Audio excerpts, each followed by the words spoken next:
jangan lupa, ya Allah jadi ingat dah ya, zikir pagi petang jangan lupa, ngajarin anak-anak tentang adab-adab keseharian, akhlak Rasulullah sallallahu alaihi wasallam, artinya mengajarkan mereka adab ya, bagaimana cara Rasulullah dari tidur, dari bangun tidur sampai tidur, dari tidur bangun tidur sampai tidur kembali.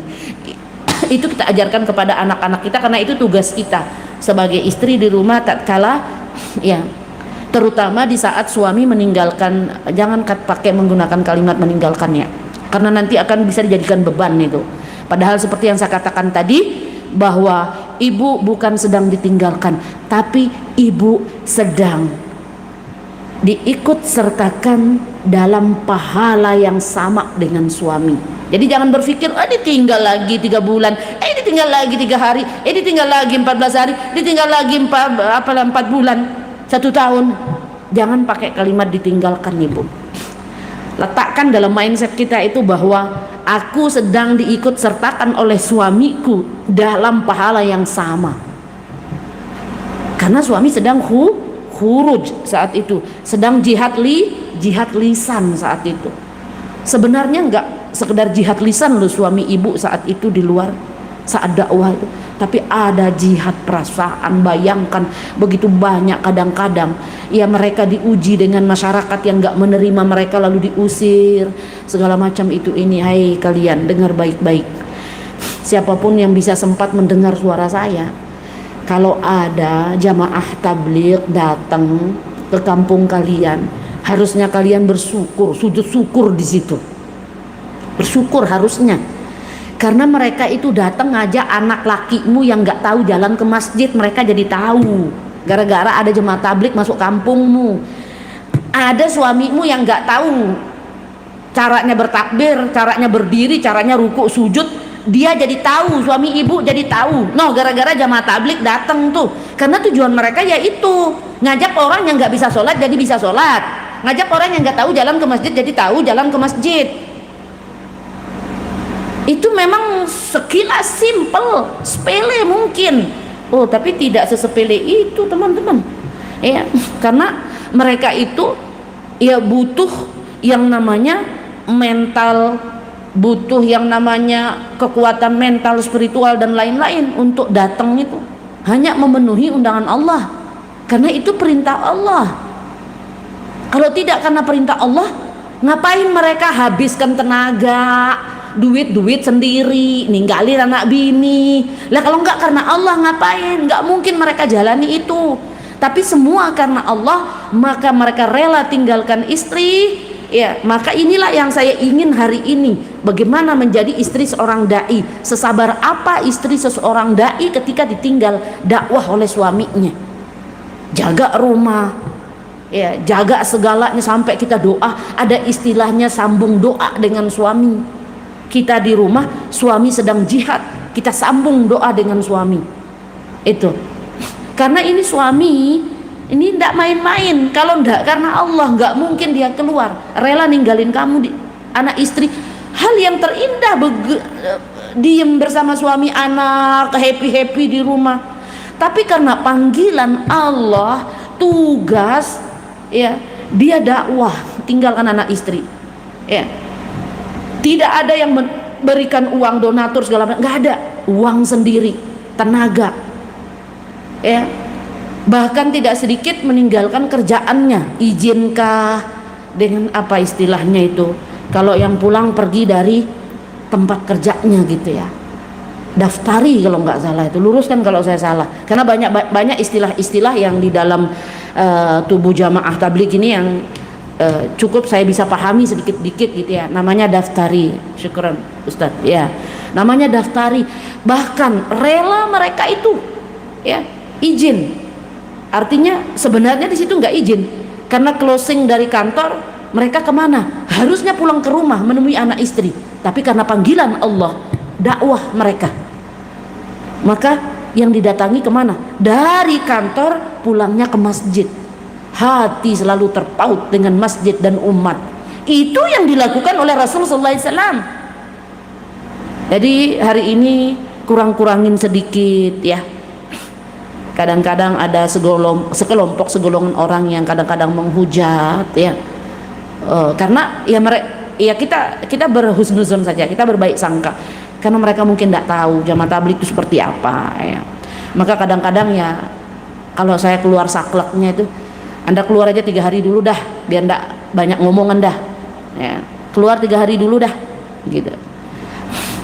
Biar ngerti gitu kan, biar tidak asal ngomong gitu, ninggalin bini, daripada lu ninggalin bini lu kemana, tidak tahu kemana-mana, ya kan. Lah ini ninggalin bini dakwah orang, ya kan, kalau mau saklek ya gitu ya. Baik, kembali kita ke seorang istri agar kita lebih bisa dikuatkan, ya. Nggak apa-apa saya pakai kalimat kita, izinkan saya menggunakan kalimat kita walaupun saya memang bukan seorang masturah, tapi sedikit banyaknya saya sudah pernah.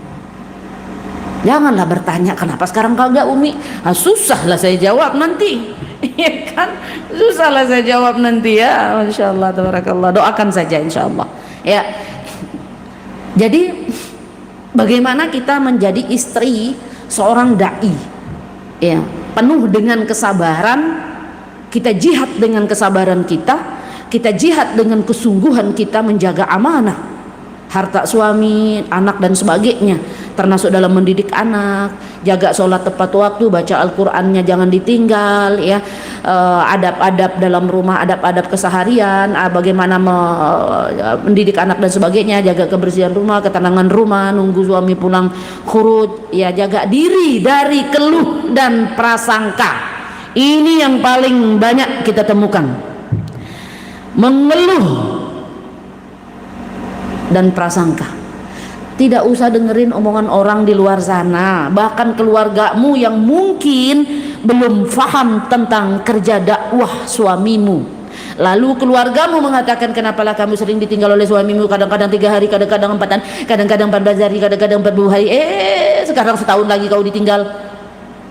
Ibu mesti punya jurus jitu menghadapi keluarga, ya, tanpa menyakiti perasaan mereka. Jelaskan dengan baik. Disinilah letaknya, perempuan mesti cerdas.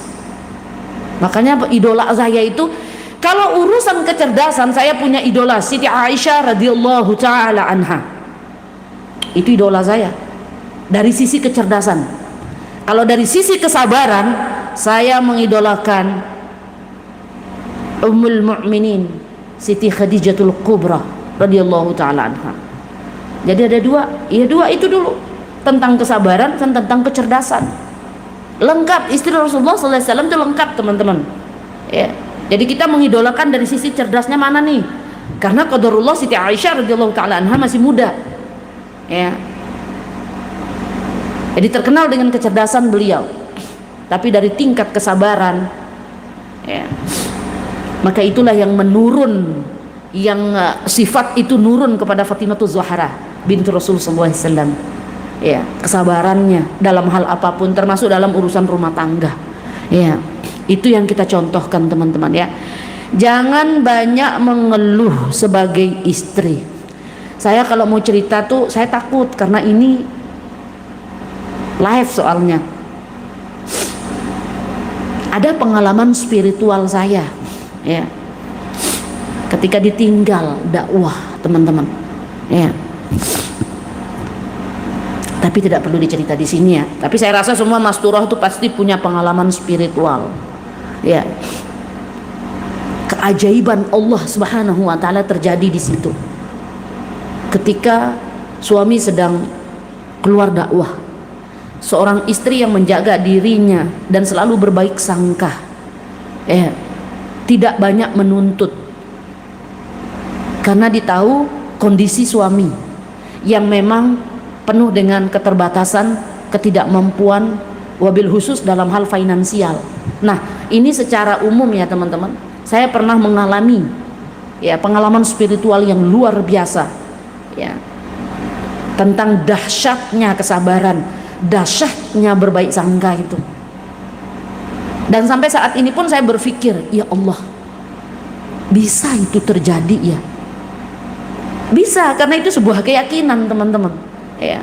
Tapi saya rasa semua para istri-istri dai ini yang ditinggal ini, ya, kalau dia benar-benar fokus, ya. Banyak ada istilahnya di dalam tubuh jamaah tabligh itu istilah kalguzari kayak gitu ya. Kalguzari itu kayak semacam pengalaman spiritual orang-orang soleh lah ya, orang-orang yang menjaga ketaatannya gitu ya. Itu banyak sekali para masyayikh kita kadang-kadang menceritakan tentang hal itu gitu ya. Ya. Subhanallah, luar biasa. Kadang-kadang saya sedikit merenung ya, karena memang itu dahsyatnya kesabaran seorang istri dalam ikut serta jihad bersama suami. Artinya kita dalam jihad dengan kesabaran. Ketika suami sedang keluar dakwah, bagaimana kita dengan sungguh-sungguh menjaga diri, menjaga anak, menjaga amanah, menjaga harta suami, dan sambung doa, jaga amalan segala macam ya ketika suami sedang berdakwah ya. Seperti misalnya perbanyak doa untuk suami, karena doa yang paling indah bagi seorang dai adalah doa dari istrinya. Percayalah, saya yakin walaupun saya tidak pernah mendengar langsung dari bapak-bapak para dai gitu ya, dan ini saya yakin doa yang paling indah bagi seorang dai yang sedang khuruj di luar sana, yang sedang berdakwah, sedang jihad lisan, jihad perasaan, semua mereka jihad di luar sana, tidak lain tidak bukan adalah doa dari seorang istri. Itu yang diharapkan oleh mereka ya. Apalagi nyai kita kadang-kadang ya ngajarin apa sih kalau ditinggal suami itu yang kita baca, nyai apa sih yang lebih enak. Saya dapat ijazah dari nyai saya dulu gitu ya, kamu baca hasbunallah wa ni'mal wakil. Itu yang dijazakan oleh nyai kita, guru kita ya. Suami sedang keluar, perbanyak-banyak lah hasbunallah wa ni'mal wakil, baca itu. Atau mungkin Allahumma yasir wala tu'asir, banyak sebenarnya yang dijazakan. Atau Rabbana taqabbal minna innaka antas samiul alim. Itu yang dijazakan oleh guru-guru kita itu dibaca ya. Perbanyak itu, sambung doa dengan suami biar suami dakwahnya lancar di luar sana ya. Suami juga ya dijaga dari segala macam fitnah karena doa seorang istri, dijaga dari segala terhindar dari segala bentuk kesulitan gitu ya. Dan niat suami kita juga kokoh gitu ya, betul-betul keluar dakwah gitu kan ya, bukan melipir kemana-mana gitu keluar dakwah, tahu-taunya pergi nyari bini lagi. Ibu doalah di rumah biar kagak melenceng-lenceng niat suami itu ya kan, karena suami niatnya bismillah tawakkaltu ala Allah, bismillah masyaallah, bismillah la haula wala quwata illa billahil aliyil azim. Ibu di rumah juga perketat dengan doa ya, biar suami itu dikuatkan niatnya keluar dakwah. Bener. Wabsinya kapan bang, katanya 3 hari lagi dek, tambah masa dek katanya ya. Ujung-ujung nambah masa lagi katanya. Loh kok nambah masa lagi bang? Tahu-tahu pergi nikah sekali lagi. Ibu kuatin doa tuh ya, kita kan tidak pernah tahu tuh godaan-godaan yang ada di luar kan ya. Saya bukan membuat framing enggak bukan, cuman kan kita tidak tahu ya kan, hati yang bergolak itu. Coba timbang hati itu cuman segumpal gini, kagak ada berat sekilo tuh hati, tapi mampu dia bergolak-golak enggak jelas itu.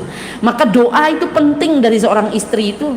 Doakan suami biar kuat niatnya ya, ndak goyah niatnya, terhindar dari fitnah ya. Kali temennya istri berapa ya, gayanya laki itu kan kayak gitu, istri berapa 1, masih kurang itu katanya. Ini doakan suami, doakan suami itu ya kan, biar ndak goyah sama suami walaupun digoda-godain sama temennya. Istri cuma 1, kurang itu. Antum kan kaya, antum kan gitu gini ya kan. Kali memanglah suami kita udah kuat, tapi temennya yang jadi hantu di situ ternyata. Astagfirullahaladzim, Umi jadi hantu ya kan. Ayolah katanya, sekali lagi lah, satu lagi lah. Nah, ibu kuatin doa tuh di rumah ya, biar suami itu nggak goyah niatnya gitu kan ya, biar karena tapi terlepas daripada itu ya teman-teman ya, nggak harus orang dakwah aja kali godaannya kayak gitu, nggak dakwah juga lebih kenceng tuh godaannya gitu. Tapi yang jelas kan kita memang harus perkuat doa ya teman-teman sebagai istri, biar nyambung itu dengan suami ya. Dan ingat Bu, kalau ditinggal khuruj sama suami ya, jangan suka ngebanding-bandingin ya, jangan suka Mas Turah yang itu kok begini ya, Mas Turah yang ini begini kok, aku kok gini ya, gini. Jangan Ibu, nggak usah ya, sabar aja ya. Tapi saya tahu ya, saya jujur ini untuk pribadi saya, kalau ingin belajar kesabaran itu teman-teman ya, mau setuju ndak setuju dengan pendapat saya terserah ya, karena masing-masing kan ya. Kalau mau belajar kesabaran itu belajar sama istrinya para dai, serius, karena mereka tuh sabar luar biasa loh, ditinggal dakwah gitu kan ya. Ya pokoknya luar biasa lah ya. Kalau mau belajar kesabaran tuh belajar sama mereka, karena mereka tuh luar biasa kesabarannya ya. Jadi istri ya jangan suka membanding-bandingkan ya, karena nanti goyah kamu ya. Mas Turoh satu dengan Mas Turoh yang lain kan ya, beda-beda kan yang ya, namanya juga ya hidup ini satu beda, itu satu beda. Intinya ya jangan suka membanding-bandingin aja, karena setiap rumah tangga itu kan punya ujian masing-masing ya. Allah itu memilih kita ya untuk diuji dalam hal apa nih? Dalam hal ini ya berarti Allah itu percaya kita mampu ya kan, gitu. Jangan bandingkan rumah tanggamu ya dengan rumah tangga orang lain, baik dari sisi nafkah, perhatian ya, kualitasnya, mungkin kualitas suami ini nggak usah, fokus saja dengan kita ya, karena yang menentukan berkah hidup bukan banyaknya kehadiran suami bersama kita ya, tetapi karena ridha Allah pada rumah tersebut ya. Bu yang jadi Mas Turoh hari ini, ingat ya, jangan bandingin rumah tanggamu dengan yang lain ya. Misalnya ketika kamu keluar, makanya istri itu kalau suami sedang huruj itu dia perbanyak dirinya di dalam rumah, dia amalan, bukan keluar. Kalau keluar nanti dia lihat tetangga boncengan sama suaminya, mikir dia itu enak banget ya, karena kemari boncengan sama suami, aku kok ditinggal terus ya. Ini yang muncul nanti.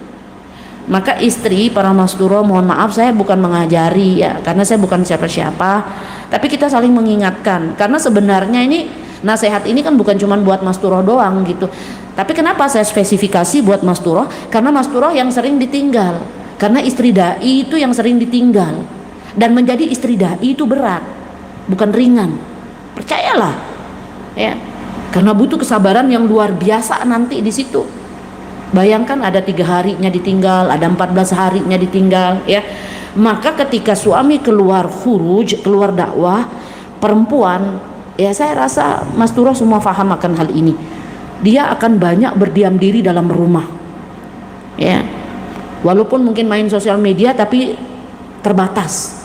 Itu yang saya tahu kalau Mas Turoh tuh sosial medianya dia terbatas juga, kecuali laki-lakinya, namanya laki nggak ada batas ya, ini perempuannya.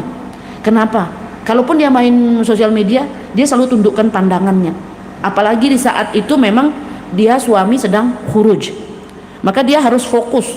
3 hari ditinggal, kita tertib di rumah juga 3 hari, apa program yang dijalankan oleh suami ya ketika dakwah itu, itulah program juga yang kita lakukan di rumah. Suami jam sekian mungkin programnya sedang taklim rumah, taklim ini masjid ya, kita taklim rumah. Jadwal jam sekian suami sedang sholat tahajud, kita juga di rumah sholat tahajud, nyambung Bu ya, itu tersambung, percayalah. Jam sekian suami sedang zikir pagi, zikir sore, kita juga ada di rumah juga zikir pagi, zikir sore ya. Jangan perbanyak angkat mata. Saya merasakan Mas Turoh itu dulu tuh Bu, jujur, zaman masih belum ada sosial media, tahun 90-an belum ada sosial media Bu. Hari ini kenapa kita harus banyak nasihat, banyak perketat lagi? Mohon maaf untuk kita perempuan, wabil khusus untuk Masturah, karena zaman ini Masturah sudah kenal sosial media. Ya. Kalau zaman saya dulu kan 90-an, Bu. Saya ngerasain Masturah tuh ya sekian tahun lah ya. Ya, enggak perlu saya cerita terlalu banyak. Itu belum ada sosial media tuh. Jadi saya dakwahnya juga saat itu ya sesama teman perempuan kumpul satu rumah layaknya ya Masturah gitu ya. Jadi nggak ada. Nah sekarang ini ujiannya lebih besar, Bu, lebih kencang lagi ujiannya sekarang karena kita hadir dan kita sampai pada masa era globalisasi, era yang kita dimanjakan oleh sosial media. Ya, maka para istri kalaupun main sosial media diatur waktu jadwalnya dan kontennya apa, ya, terutama mata dijaga terus karena hanya Allah yang mengawasimu saat itu. Suami nggak ada lagi huruj, lagi keluar. Jadi yang mengawasimu saat itu hanya Allah saja. Maka habiskan rasa takutmu itu hanya kepada Allah, bukan kepada suami, bukan kepada orang tua, bukan kepada bos, bukan kepada atasan, tapi habiskan rasa takutmu itu hanya kepada Allah Subhanahu wa ta'ala. Jadi dimanapun kita berada, ya, tidak kita akan melanggar apa yang menjadi larangan itu. Allah sudah larang, udah, karena kita diawasi, setiap tarikan nafas kita ini diawasi oleh Allah Subhanahu wa ta'ala. Ya. Maka di rumah kita sudah tahu jadwal suami ini, karena kan kita ngerti alur kerja suami dalam dakwah itu, kita ngerti jam sekian ada jaulannya, jam sekian ada apalah istilah-istilah itu ya. Saya sedikit sudah sedikit banyak udah banyak lupa lah ya, bukan sedikit lagi udah banyak lupa gitu ya, Masya Allah tabarakallah ya.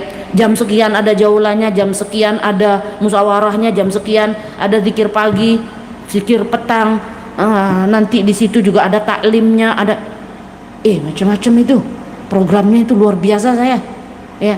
Nah kita juga gitu, Bu, nyambung, Bu, ya. Kita di rumah juga buat halaqah kecil ya bersama anak-anak kita.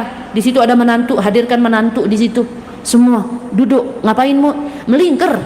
Nanti ada salah satu yang baca ya, mau pakai kitab apa terserah, karena di situ ada kalau Allah kalau Rasul, selesai taklim itu, hidupkan itu, tersambung, Bu, karena suami kita juga sedang taklim juga tuh di masjid ya, ketika dia keluar dakwah. Masalah hal yang paling mudah runtuh dalam sebuah rumah tangga itu ketika seorang istri membandingkan kehidupan dia dengan orang lain ya. Tidak perlu ada dalam pikiranmu itu, loh kok dia enak ya kesana kemari itu boncengan sama lakinya tiap saat, kapan aja tinggal yuk bareng lah. Aku saat ini, Bu, jangan pernah bandingkan itu, Bu. Berat ibu jalani nanti ya. Kembalikan segera. Yang menentukan keberkahan hidup ini, Bu, bukan tentang banyaknya suami ibu bersama dengan ibu, bukan, tapi tentang bagaimana ridha Allah itu turun dalam rumah itu, turun dalam pasangan itu ya. Sibukkan saja diri, Bu, dengan amal ya. Ini juga pelajaran buat saya ya, bukan buat ibu doang ya, ibu siapapun ya. Sibukkan diri kita ini dengan amal ya, agar waktu ini terasa ringan ketika suami sedang khuruj di luar sana ya. Tidak akan muncul rasa sepi, enggak. Wanita beriman itu dia tidak pernah akan merasa sepi, percayalah, karena dia akan selalu terasa terus happy aja, selalu terasa terus semacam dia dibutuhkan terus. Enggak ada wanita beriman itu dia merasakan kesepian, karena dia punya pegangan, innallah